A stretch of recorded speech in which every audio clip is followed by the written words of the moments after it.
সকালে উঠে ছোট্ট কাজ করলেই অর্থ আসবে চুম্বকের মতো।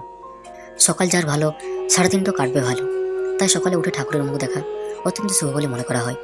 সনাতন শাস্ত্রে বলা রয়েছে, ব্রহ্ম মুহূর্তে ঘুম থেকে উঠলে সারাদিন সুস্থ ও সবল থাকা সম্ভব। এছাড়া বলা হয়, সকালে সাধনা ও ধ্যান কর্ম করলে মানুষের মন পজিটিভিটি ও আধ্যাত্মিকতায় পূর্ণ থাকে। কথিত আছে, সকালে যদি শুভ কাজ দিয়ে শুরু করা হয় তাহলে ব্যক্তি সারাদিন ভালো যায়। শুধু তাই নয়, প্রতিটি কাজে সাফল্য পান তিনি। সঙ্গে দেবীলক্ষ্মীর আশীর্বাদও বজায় থাকে। আর কোনো ব্যক্তির জীবনে যদি আর্থিক সমস্যা থাকে তাহলে সকালের অভ্যাসে কিছু পরিবর্তন আনা দরকার।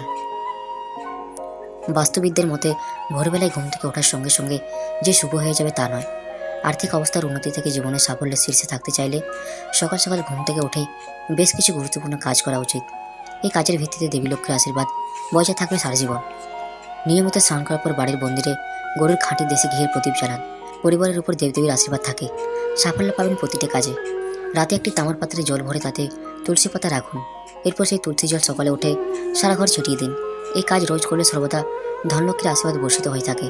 প্রতিদিন সকালে স্নানের পর সূর্যদেবকে সম্পূর্ণ অর্ঘ্য নিবেদন করলে সকল কাজে সাফল্য পাওয়া যায়। একটি তামার পাত্রে জল ভরে লাল সিঁদুর যোগ করে সূর্যদেবকে অর্ঘ্য নিবেদন করুন। তাতে প্রতিটি কাজে সাফল্য পাবেন।